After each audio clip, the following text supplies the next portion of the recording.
So, what's going on, man? What can I help you out with? So I started going after arrest records, and I feel like I don't understand how to open up to them. Like I know they have the house, I know they own it, but when I text them that if they want to like sell the house, they're very rude, and I'm not sure what I'm doing wrong. Okay. Um, Hold on one second. Let me fix something here. Yes, yes. How you doing Um, today, by the way? I'm doing fantastic. How are you doing? A cup of coffee makes me all jittery. I'm There like you go. hyper focused right now. Oh man. Coffee's better than the alternative, right? So, Oh yes. okay. So, where are you located? Louisiana. Okay. So, arrest records. I've actually have a lot of experience in this. I've always told you guys up front. Arrest records are wonderful, but it's brutal. Yes, they are very rude. It's you got to think about this, okay? When someone's been arrested and they're incarcerated, a lot of the people I deal with are literally stuck in jail, okay? So when they get a piece of offering from you, whatever it is, or maybe they're out on bail or something like that, they'll respond to you, but they're pretty brutal. So I'm here to tell you, man, like most of them are absolutely brutal, brutal, and that's the one thing that I don't like about arrest records, but it works. Number two, when you do get a deal, the amount of drama you're going to go through, it's terrible. I'm just telling you, I used to do this myself. I used to have to register, go down to the county jail, check in, go through metal detectors, fill out a million forms. And then sometimes the guy didn't want to meet with me. He didn't feel like it that day. And I wasted like half my day. And then we go through a lot of drama on them. So as I said, the mechanics are pretty straightforward on arrest records. The motivation is if someone's going to be incarcerated and go away for a long time and they don't have any family and they typically have a mortgage on the property, they know if they don't pay the mortgage, the house is going to be foreclosed and there's nothing they can do while they're in jail. So they rather take the cash out. How much cash they want, that's always um, people in jail. Honestly, they're very unrealistic.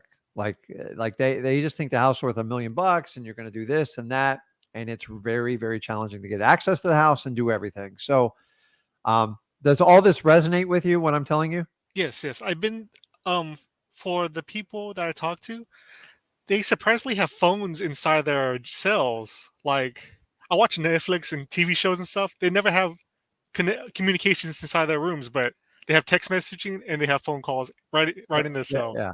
So I don't know how all jails operate, but um, I've had ready for this. I've had direct mail. You guys know I'm a big direct mail person. We recently, within the last year, had somebody on death row respond to one of our direct mail pieces. Now, how he got it is beyond me because I don't mail the jails.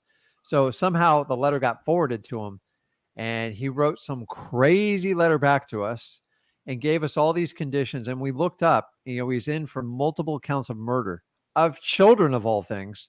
Holy And sh! we just decided we just don't want to get involved in this much drama. I want a deal, but I'm not that desperate.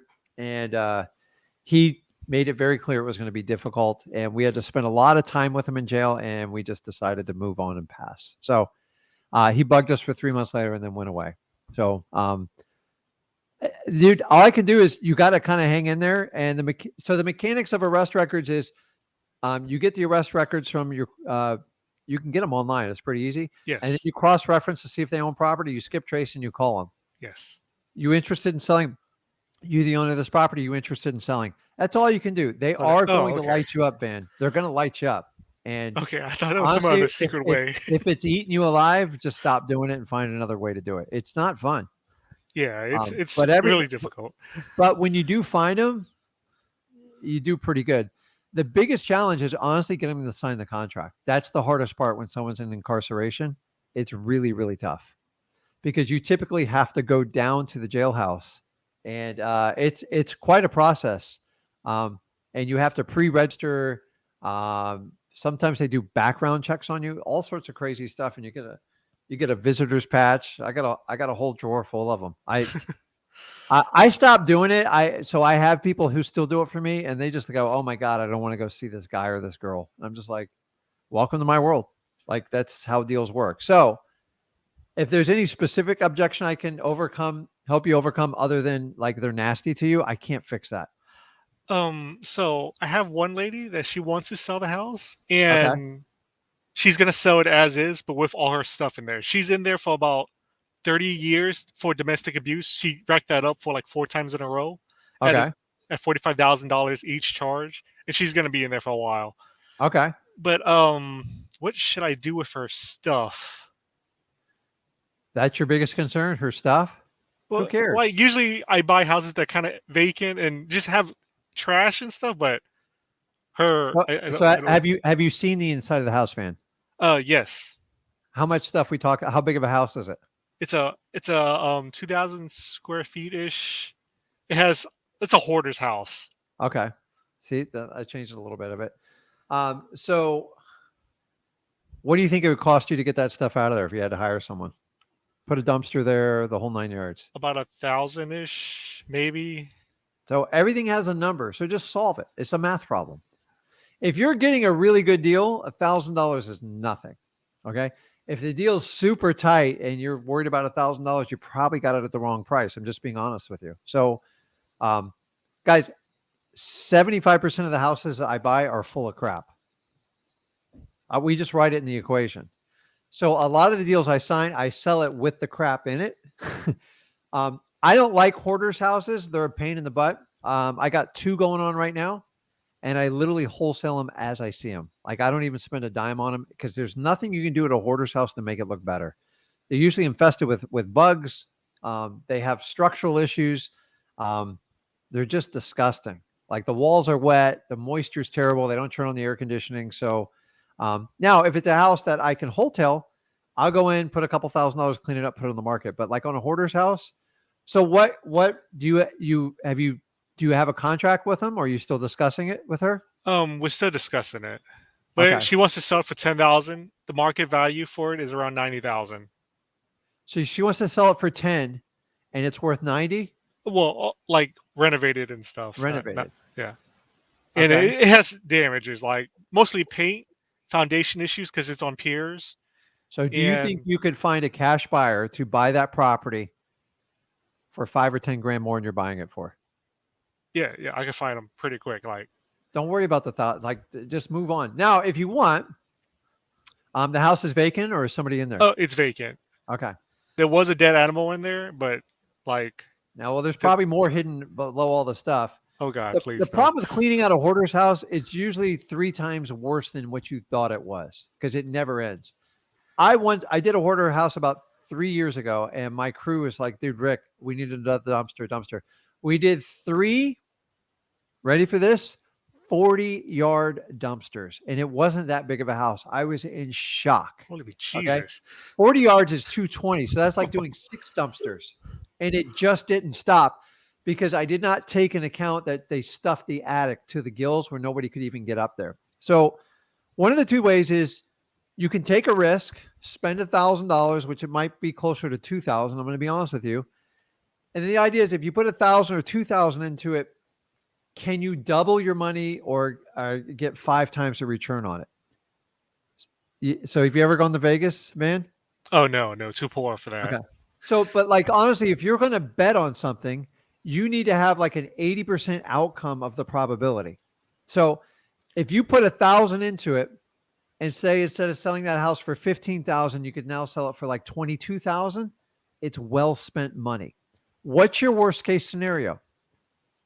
You just have $1,000 less than profit. So make a decision on the small amounts, dude. I'll take a risk all day long. Like to me, if there's a 70, 80% probability I'll get more money, I will tell you this: buyers will pay more for a house that you solve more problems with. You just got to, like, you're a regular business. So if I spend $1,000, I want at least a 5 times or 10 times return on that money because it's going to require work and effort. Hopefully you're not doing the work.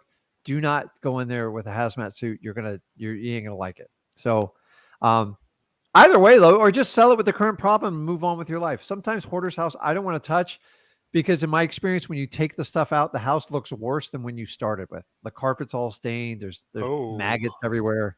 So I would, dude, like let me know. Shoot, I'll buy the property. I'm telling you, that's a good deal. Like from what you've told on me, I think someone would pay you 15, 20, 25 grand for it, like as is, because people are looking for renovation projects, and that's perfect. So Yes, yes. sounds sounds like what you're doing is working. So It's just you're gonna get your teeth kicked in on them. yes.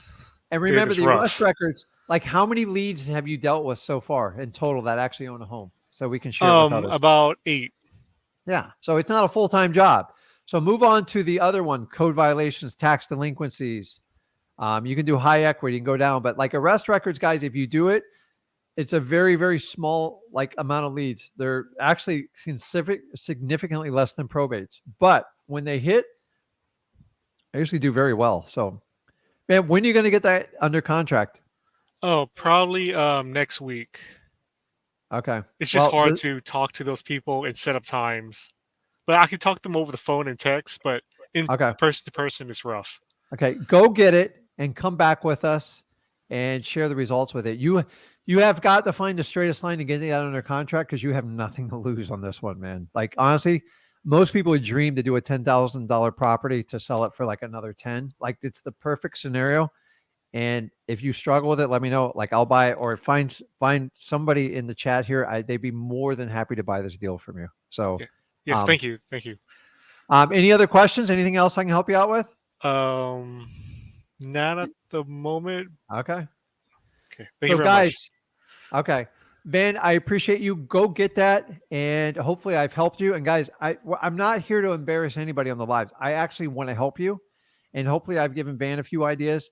You've got to get that thing under contract. It's got to be on your mind 24/7 until you get under contract because it's an amazing feeling when you get it done. So you'll get it and you'll help her out and you move on, you know? Yes. Yes. Okay, Van. Have a good one. Update me next week and let me know you got it under contract. All right. Thank you. Have a good day. Okay, man. See ya. Okay, guys, it's that simple. Van's got a deal and he's just struggling with the content on it. Do never, ever get in the business outside of real estate of the content. I did that for a very short while. It will distract you. There's no money in selling furniture and tchotchke stuff in the garage. Do not waste your time. Do not get in the estate sale business. I learned this mistake a long time ago. Always concentrate on the real estate. That's where the real money is. So,